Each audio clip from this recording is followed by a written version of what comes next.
I just started going to the pool and noticing these dudes, all cut up and ripped and muscle bound.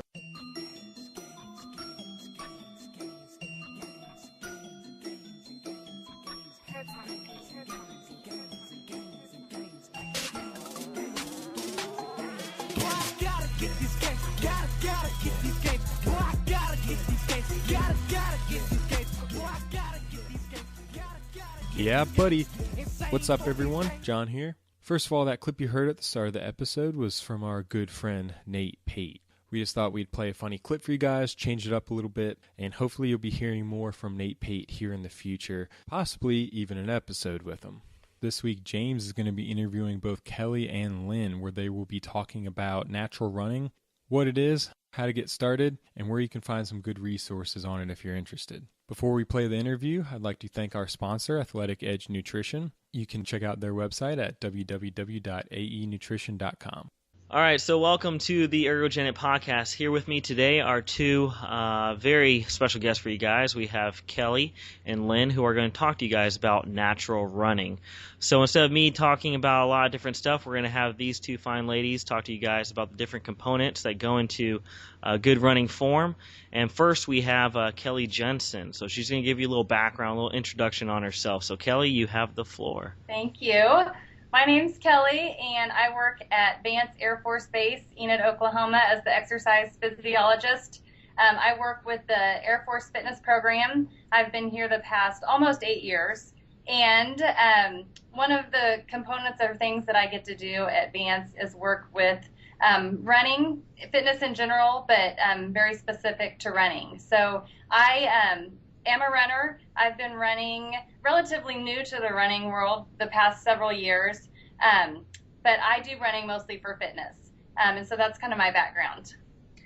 I'm Lynn. My background is actually in aviation.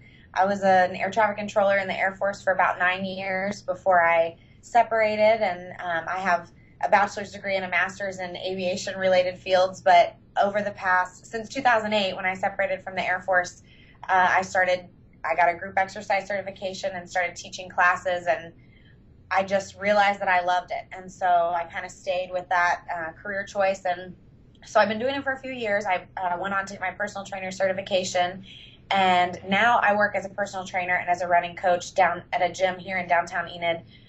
Gym is the name, and we are a yoga and Pilates studio and personal training. So I get to teach clinics with Kellie on a monthly basis here on base.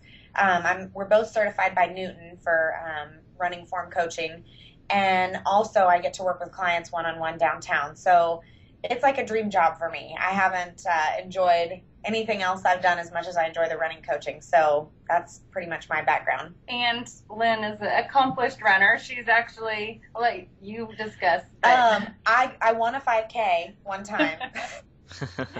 But I'm a triathlete now. I was a runner before, but I've kind of re-identified myself as a triathlete, and so I've raced a few 70.3s, and I'm training for my first full Ironman. So running efficiency is actually more important to me now than it's ever been before. So I don't know if accomplished is the right word, but I like it. So that's something, I think. Awesome. So a little background on both of you guys. Awesome. Now, could you go into a little bit about why do you do natural running? Why is it better than just normal running? Well, natural running, it's better than just regular running in the fact that when you think about running, a lot of people say, oh, I hate running. It's hard. It's difficult. The reason for this is because a lot of times they're running too fast, they're using a lot of energy because they're inefficient runners. So when we talk about natural running, the reason that it's important is because it helps prevent injuries, and it also helps your running economy. Research has shown us that about 50 to 80% of runners will be sidelined at some point in time due to injury. And you have injuries that are just, pure running injuries, like shin splints or Achilles tendonitis. But you might have some injuries that people don't even attribute to running, just like, back pain, aches and pains, and it can be attributed to bad form. So injuries is a big thing, and then running economy. When you run more efficiently, you have to use less energy to go the same speed. And so that's the real two main reasons why somebody would want to practice or look into natural running. Okay. So with natural running, you mentioned those benefits that has, and the injury component is kind of a big thing, because from what I know, a lot of runners oftentimes get knee problems, ankle issues, inflammation of the joints there. So how does natural running prevent those things, or like mitigate those things from like happening then? Okay, so one of the things that we kind of start our clinic with when we teach here, like I said, we teach about once a month, and the thing that we sort of lead in with is that most of us recreational runners have never actually been taught to run. We kind of ask the question to everybody in the class, how many people have ever had any official instruction? And there may be one or two, but in a group of 15, the majority of people have never been actually taught how to run. So running is extremely accessible. Most people do it for personal fitness. We can, run right out our front door. But one of the things that affects our running form is our shoes. So Kelly and I will kind of talk later on about different types of shoes to use and what the best shoe is for running naturally. But our gait, the gait that we had when we were kids, has been changed by the type of shoes that we wear. So for someone who's looking into changing their running form or being more efficient, you want to try to address footwear issues and get them basically running with form that is most efficient. And the thing that we focus a lot on is foot strike.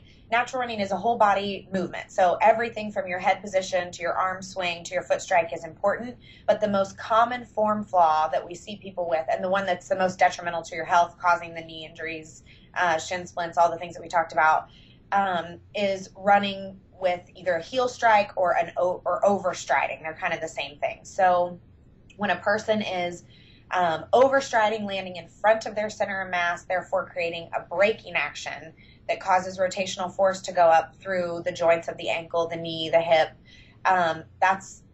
it's really, really bad. It's detrimental to the health of those joints. And we want people to run more efficiently in a way where the impact from running is taken up by the muscles of the leg and not the joints. And when you land underneath, as natural running is, characterized by is characterized by a quick cadence and landing underneath your center of mass with a mid-foot, forefoot strike. When you're landing underneath your body rather than in front of it, you don't have as much braking force, and you don't have to use as much energy mitigating that braking action. Also, when you heel strike and you brake, you have to re-engage and get all of that energy back that you've just lost. And so you use a lot of propulsive muscle, like your hamstrings, your Achilles tendon, your calf. And so really the combination of the two, the heel strike or the overstriding, coupled with the propulsive muscular overuse, it creates a lot of injuries like your plantar fasciitis, shin splints, Achilles tendinitis, etc.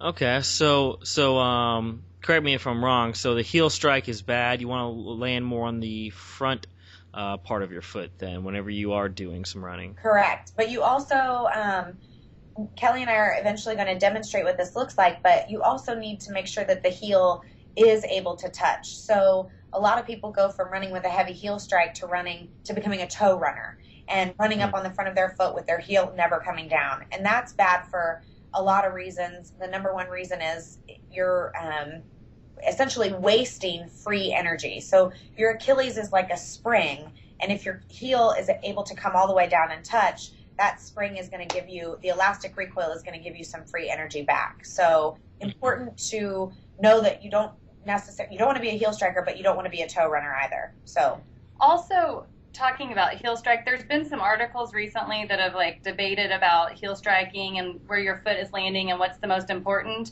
And some of those articles have mentioned that in reality, it's where you're landing in relation to your body is really the most important. And landing under your center of mass, so not landing in front of your body weight, is really the most important. And it's really kind of hard to heel strike if you're landing under your center of mass.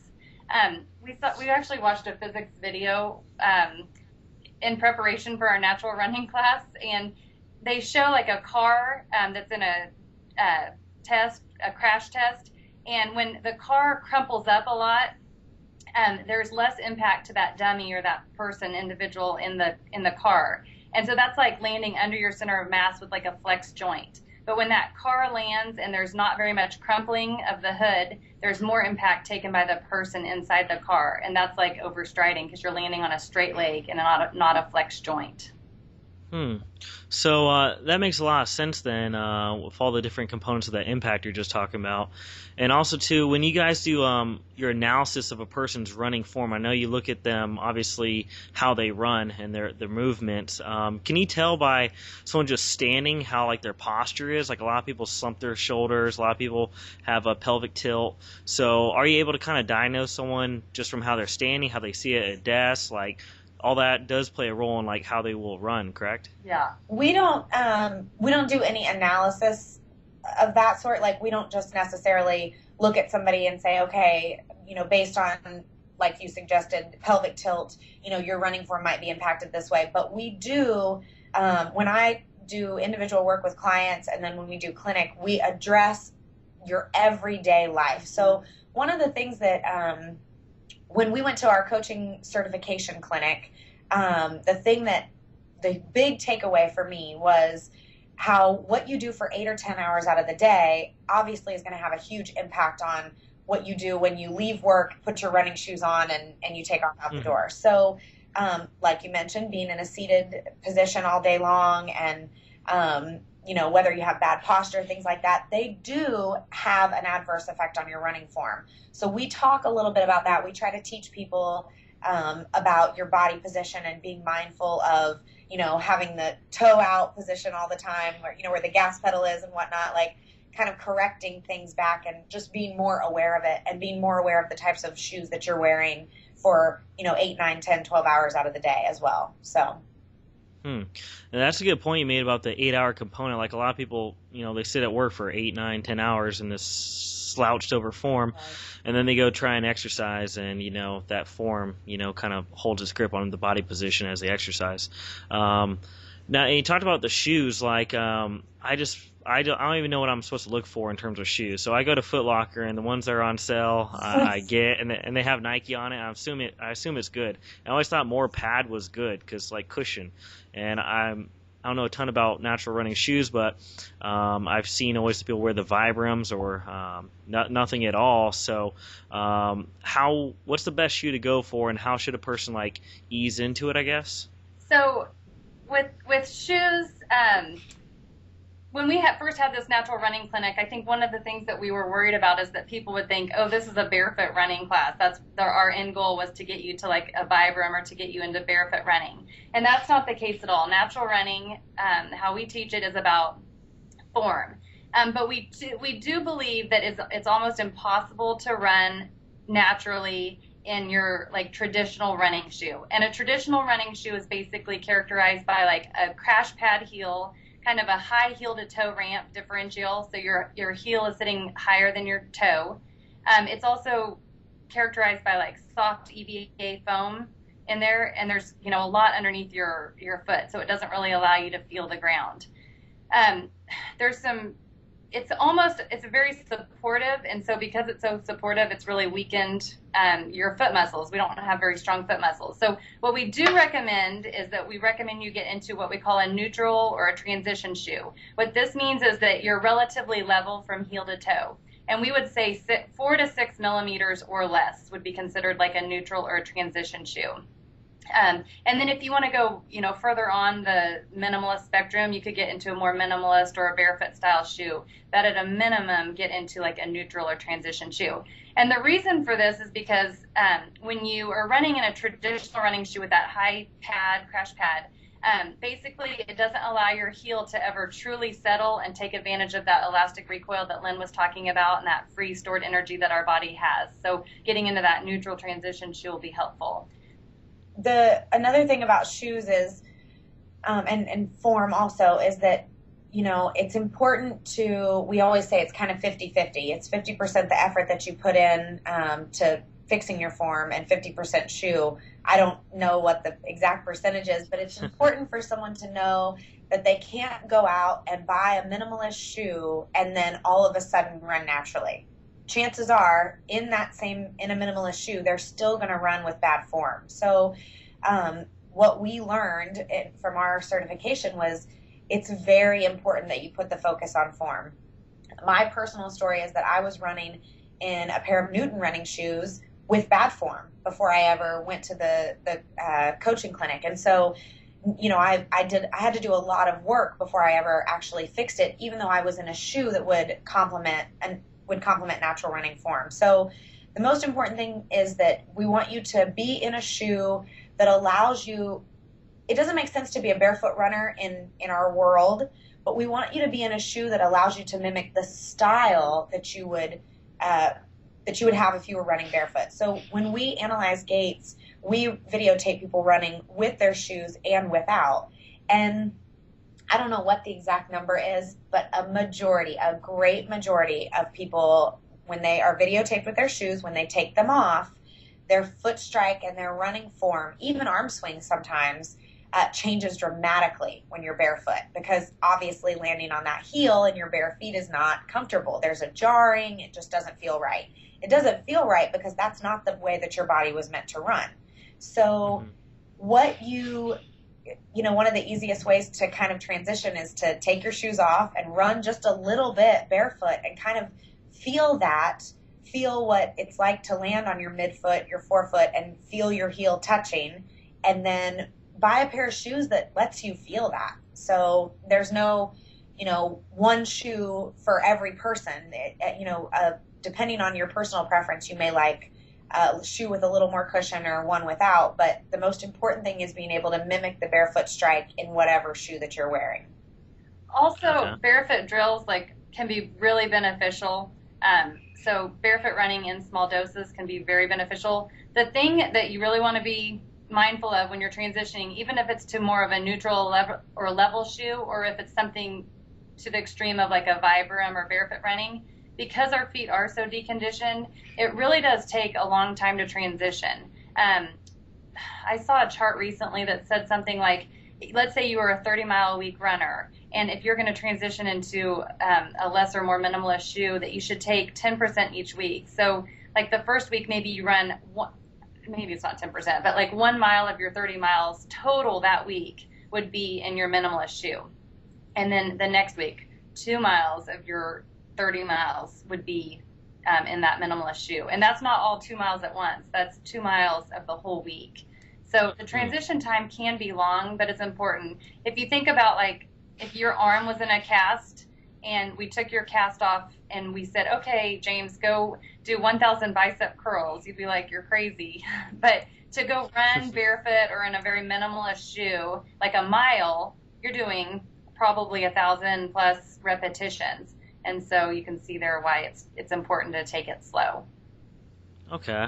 So I was going to kind of get into that with if someone's a beginner, how should they progress or how should they first start off? You'd say very slow transition to more of a minimalist shoe and maybe get some gait analysis done by someone who's certified. Okay. And what's the certification for this natural running? We are certified by Newton, which Newton is an education company, but they also sell running shoes. Danny Abshire is one of the founders of Newton, and actually had the privilege of getting to meet him at a running store in Oklahoma City, and the absolute nicest person and very, very down to earth. He is the book that he wrote, Natural Running. We'll actually we have it. This is one of the resources. Our clinic is based solely off of this book. So the coaching clinic that we went to, this was the textbook for us to learn. And then the clinic that we have developed, the slides that we use, everything is based off of information from this book. And then also information that we get from Dr. Mark Cucuzella is an Air Force Reserve doctor, and he has a website that we use as well. But the people that taught us, we try to really remain true to what we learned from them rather than gathering from all of the other, because there's a lot, nowadays. When Kellie and I first started teaching the clinic, there were almost no minimal shoes on the market, and now there's tons. And so there's a lot out there now about natural running, barefoot running, midfoot, forefoot strike, all of this. And we try to, kind of remain true to what Danny Abshire and our teachers were, Mark Cucuzella and Ian Adamson. We try to stick with what we were taught rather than taking all of the fluff, that comes in. But this book actually has a transition plan in it and all of the form drills and strength drills that we teach. So for a true beginner, this book would be invaluable because everything you need, all of the tools to kind of start your transition and then what you need to do to build endurance back up is all in there. So that's the number one resource we recommend. Also, sometimes we have people who are in class that are ready to start their transition but aren't necessarily ready to go out and spend money on a shoe. And so we recommend, go ahead, you can start doing things to help your transition, and then when you're able, get into that neutral or transition shoe. Okay, so I was going to ask that actually with the resource component, if someone needed some great book or something to read, you'd recommend Natural Running by Danny Abshire, it was? Yes, absolutely. Here, I'll hold it up again. And then also another website that we get a ton of resources is naturalrunningcenter.com. And okay. Dr. Mark Cucuzella, he, I think, runs that website, and it's just invaluable information about natural running and shoes and fun videos, and we use a lot of resources in our class from that website. Okay, and speaking of videos there, I think you guys will have a video for us to play right after this interview, right? And it's going to show some, I think, some gait analysis, you said, some different running stuff in it? We're gonna demonstrate what natural running form looks like because that's really the best way to. It's easier than explaining it. So we'll demonstrate what it looks like, and then we'll demonstrate some of the form and strength drills that are the tools to transition your form and transition your foot strike. And really what individuals should be aware of is that, natural running transitioning, it's not going to happen overnight. So really what natural running starts feeling very unnatural at first. It takes time to kind of rewire the things that are going on from your muscles to your brain. But over time, that it can be done. And really the meat and potatoes of natural running are those form drills and strength drills. So the individuals that have been in our class that have had the most success have followed the transition plan and have really incorporated the form drills and strength drills into their daily workouts to help with their transition.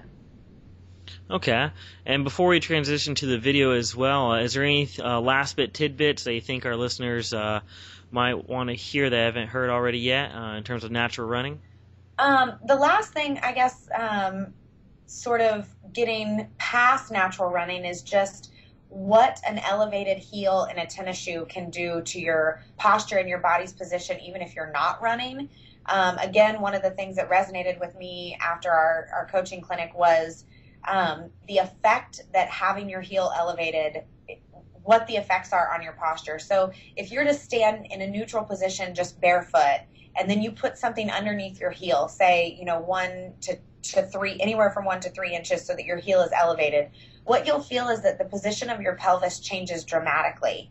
And what's like the number one thing that people complain of nowadays? Low back pain. Everybody has low back pain. And I think that my kind of personal experience with this is that I have a client who has a lot of issues that we've been working through, but one of the first things that we did, he's an older fella, so it took a little bit of time, for me to wear him down, but he was wearing an old pair of New Balance tennis shoes with just, this much of an elevated heel, just 3 inches underneath his heel. And a couple months ago, I was able to talk him into buying a 0 drop, so a completely flat tennis shoe. Now, it's not a minimalist tennis shoe. It has some cushion, so it's comfortable, but it doesn't have an elevated heel.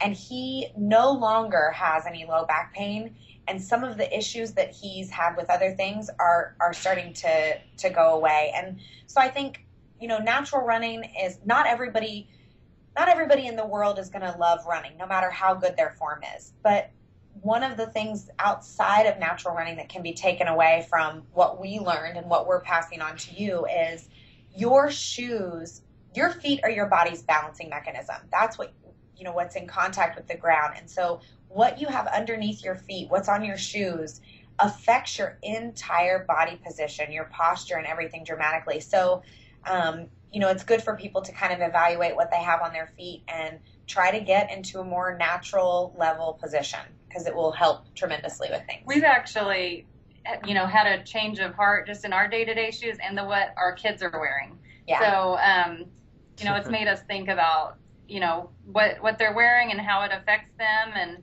natural running in its purest form is children running. Kids running. We always tell the story about when Grandma came to visit, and I had just finished buying my kids these awesome Merrell barefoot, tennis shoes that were just amazing.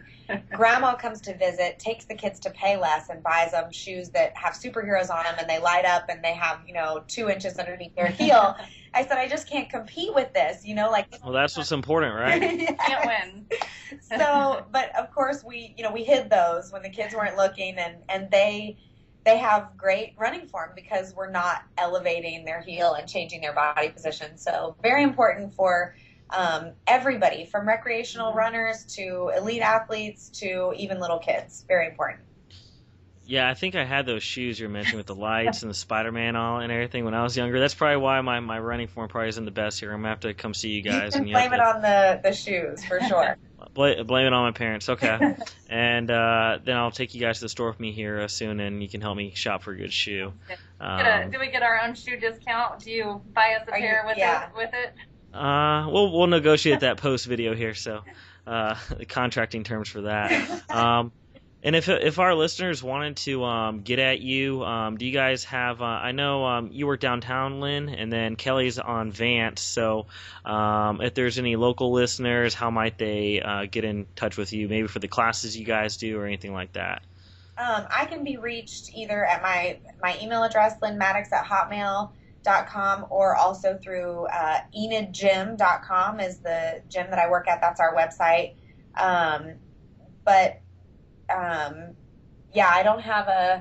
I don't have Facebook or Twitter, but you can absolutely email me directly or contact me through the gym's website, and we're happy to do gait analysis and help people transition and even look for shoes. I sometimes go with clients free of charge and kind of be their personal shopper for them, so we're happy to help in any way that we can. Awesome, thank you. So I think now we'll transition to the video of you guys doing the analysis and the running form and all that next. So thank you, and to our listeners, stay on this video here because Kellie and Lynn will now demonstrate some of those things we just talked about. We talked about natural running form being a whole body movement. So think about your gaze being forward, getting tall with proper posture. Arm swing is compact, about 90 degrees, and is happening close to your body. Your hands are going to come from about chest level down to your hip, and think about arm swing being relaxed. So your foot strike is happening right underneath your body center mass, about the midfoot, forefoot region, and your heel comes all the way down to the floor. Cadence is high, about 180 beats per minute. In a nutshell, that's natural running form. Okay, I'm going to demonstrate a few form drills that can be beneficial in helping you transition to natural running form. We have actually gotten these ideas or these form drills from Danny Abshire's book, Natural Running, and the descriptions and the duration and repetitions are actually outlined in that book if you want more information on the form drills. The first one I would like to demonstrate are donkey kicks. And this one actually gives you a sense of how to open up your extension behind you for speed. So you want to be in a nice, ready, athletic position, flex leg, and you want to stand with a nice little forward lean on balancing on one leg. Here I'm going to be on my left leg, and I'm going to basically kick back my leg and recoil forward. And I don't want to be in an extreme position where I'm like this direction. I want to have a nice forward lean and just a kick back and forward recoil. And again, that works on your extension and the forward drive of your knee when running. The other demonstration I want to show you is skipping. There's slow skipping and static skipping, or staccato skipping. The slow skipping would be like a power skipping. Again, this is accentuating the forward drive of the knee, allowing your foot to land neutrally and not under your heel. And so I'm going to demonstrate the slow skipping first and then staccato skipping.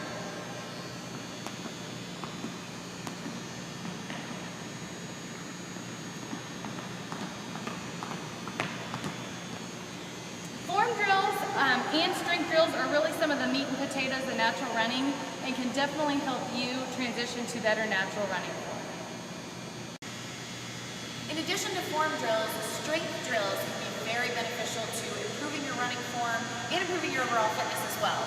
Some of the favorites of mine also come from the book that Kelly mentioned previously, Natural Running by Danny Abshire, pedestal exercises. So basically you're going to come to the plank position on your elbows lined up right beneath your shoulders. You can start this with your knees down if you want to, but the more advanced position is with knees up off of the floor.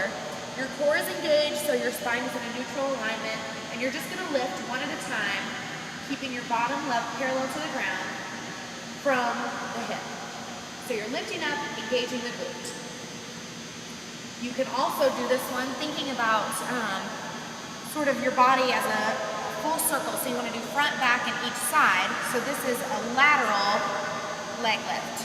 So essentially the same exercise, just raising laterally. So you do that on both sides. And then the last one is reverse pedestal. So you're going to lift up, trying to get the spine to neutral alignment, and you're going to raise one at a time each leg.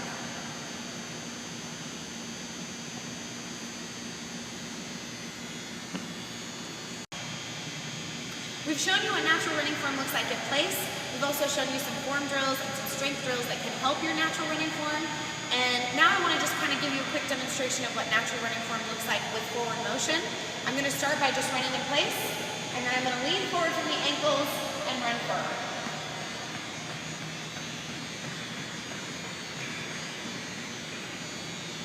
From the forward view,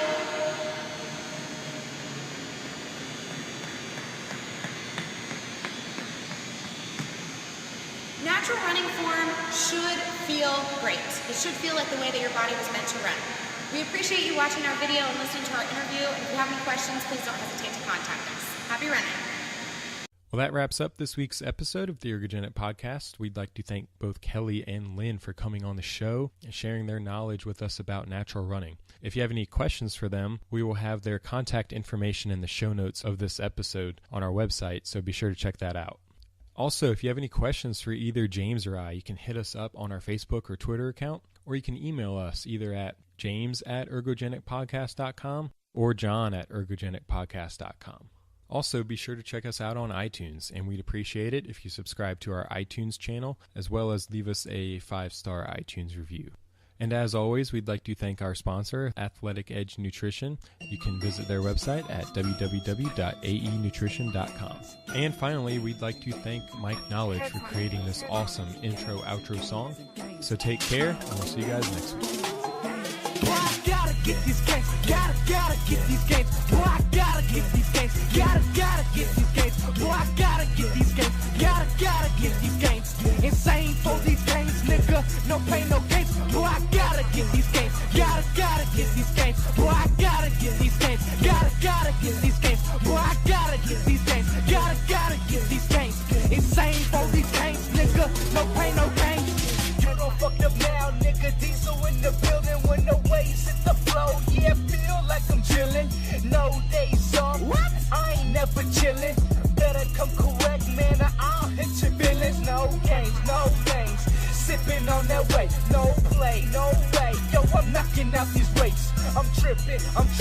I just took 3 scoops. I'm lifting. You know what it do. Better watch your step. Boy, I throw these weights. Don't ask me what's my set, cause you gon' wait. Whoa, what's that?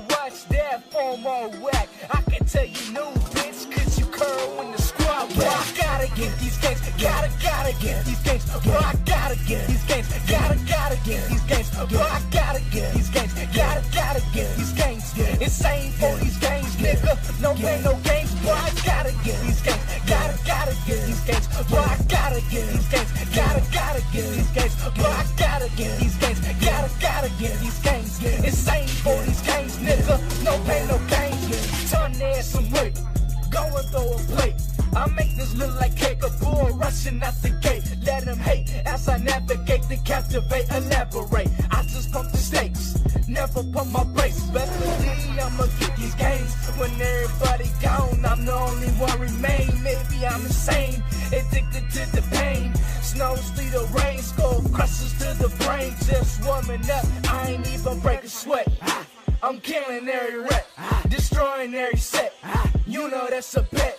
A fiend for protein, I'm out for more green. So hot, I'm smoking. So oh please, I'm out your way. I gotta get these games. Gotta get these games. Boy, I gotta get these games. Gotta get these games. Boy, I gotta get these games. Gotta get these games. Insane for these games, nigga. No pain, no games. Boy, I gotta get these games. Gotta get these games. Boy, I gotta get these games. Gotta get these games. Boy, I gotta get these games. Gotta get these games. Insane for these games, nigga. No pain, no games. Looking like a swole. 100 days straight, and I got 100 more. Even if you try, you can never break my road. First in my kind, I had to break the mold. Feeling bold off these back roads. Don't act like you don't know I'm a pro. This bench be my throne and in my zone, getting toned. I get it on my own, to be told. But the caddy, it goes, there he go. Music on blast, kicking ass on my hustle, building muscle. My job is never done, get your weight up. Cause I do this shit for fun. Niggas better run, son. Mike Diesel on the hunt. I'm dedicated, waiting on the day I can finally say I gotta get these games. Gotta get these games. Boy, I gotta get these games. Gotta get these games. Boy, I gotta get these games. Gotta get these games. Insane for these games, nigga. No pain, no games. Boy, I gotta get these games. Gotta get these games. Boy, I gotta get these games. Gotta get these games. Boy, I gotta get these games. Gotta get these games. Insane for these games, nigga. No pain, no games. Look house boss, baby. Yo, y'all lifting today? Rest day? What that mean? It's chest day, nigga. You trying to do legs tomorrow? You don't do legs. What? I'm gonna get these games, bitch.